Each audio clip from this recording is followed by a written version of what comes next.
Good morning, welcome to John's shed. Been poking about in my old car, and I've got a few bits and bobs there left over from my dad.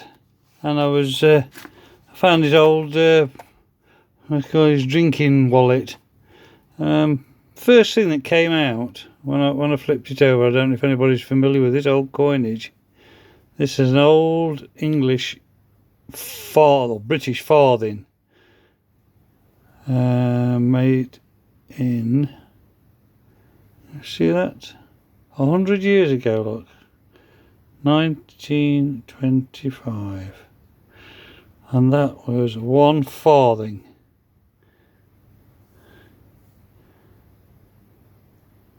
You see that, nice, and so that was King George, 1925. Doesn't look as if it's been through many hands. Look, I've just rubbed that with my finger when I took it out. Beautiful. And that was worth 1/4 penny. So this has brought memories back, because I haven't seen this coinage since it all went universal. There's my dad's. Just in case he ever lost it.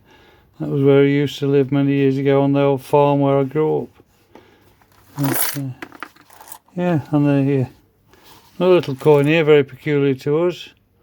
And I bet there's 1,000 people just said at the same time, oh, threepenny bit, or threepenny bit, some people used to call it.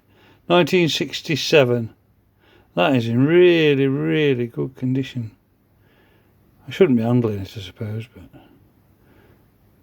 Yeah, so that's Queen Elizabeth II. She came on the throne in about 1953, I think it was.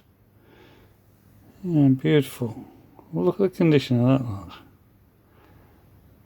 So that was worth 3 pennies. Very odd sort of a figure. 3 pennies.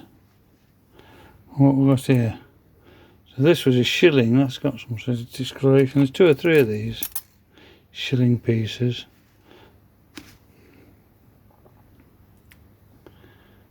So that was 1956. Again, it's in lovely condition for its age. Been sat in here since 1969, 70. I think we changed over, and these started going out of circulation. So really thinking about it, this is my dad's going to the pub purse. He was quite well equipped for having a good session, because, you know, in 1970 you could get a pint of beer for that, a shilling. So that was a pint. So that's worth, I've got to do, I can't remember now. That was worth, that one was worth 3 pennies.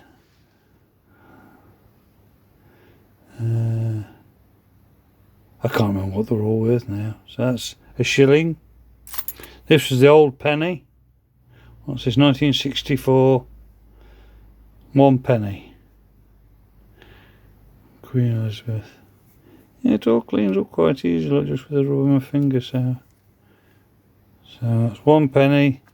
So there's 4 farthings to a penny. And that's 1/2 penny. Or as we call them, halfpenny. 1942. Oh, nice design on there, look at that.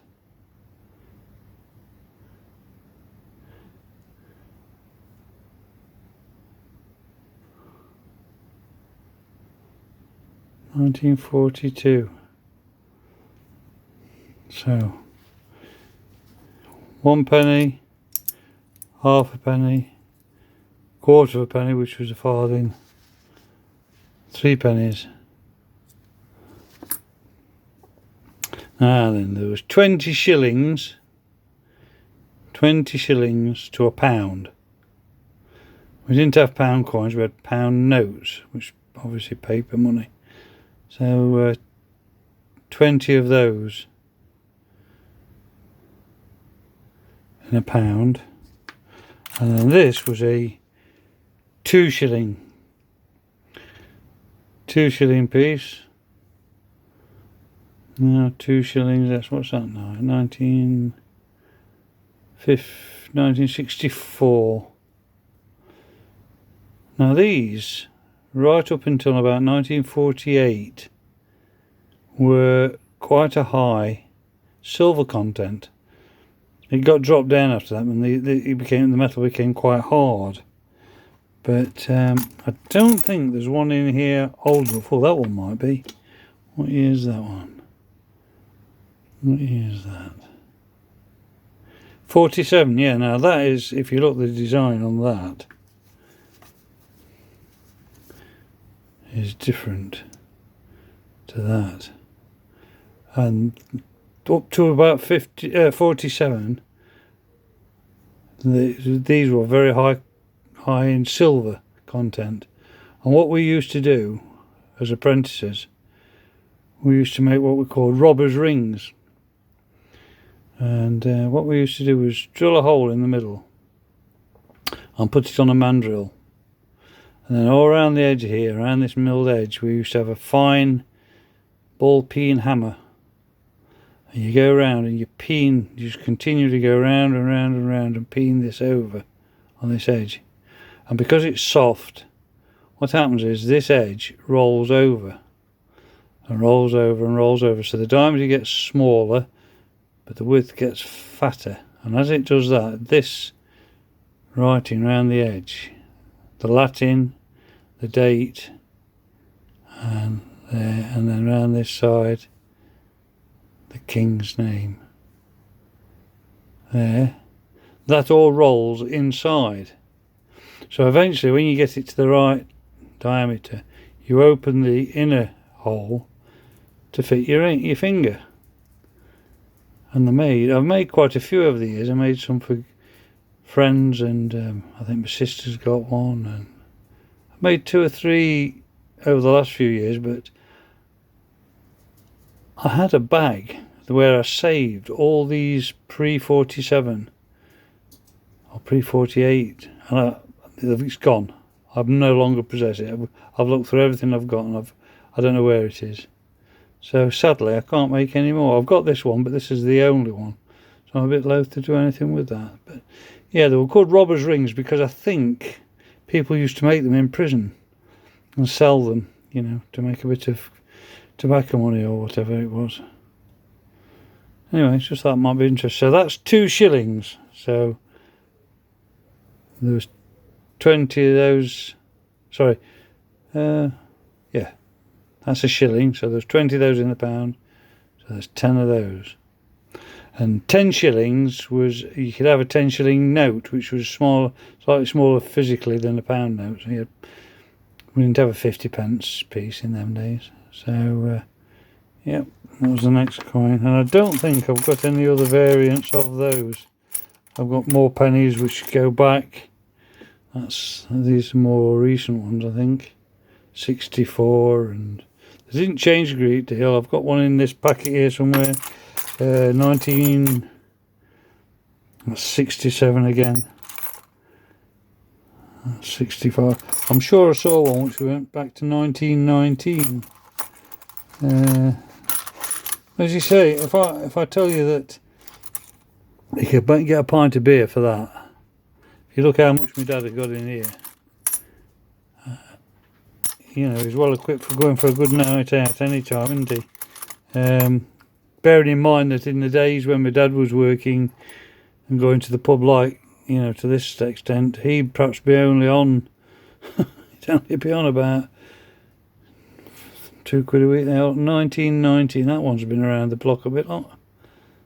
1919, so that's proper been around the block. Yeah, you can see the George. Bit battered, isn't it? George the IV. And Britannia there, lot. I have got in my collection some considerably older ones than this. I've got them going back to 18 odd. Victoria, when Victoria was a very young girl. So that's 1919. That's about the oldest coin in this box. In this little container. I bet my mother didn't know this existed.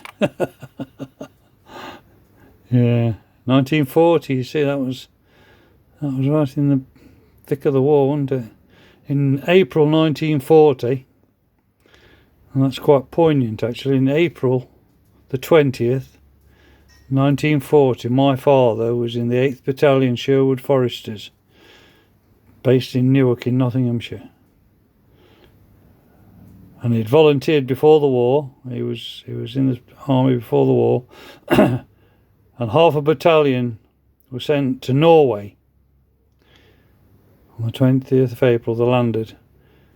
The ammunition ship that followed them was sunk. So all the ammunition, the mortar bombs, the ammunition for the mortar bombs and for the rifles and everything was lost. And they walked to a place called Tretton in Norway. And they faced ski marksmen from the German army. And all the British soldiers got extra for winter was an extra pair of socks and a pair of woolly gloves.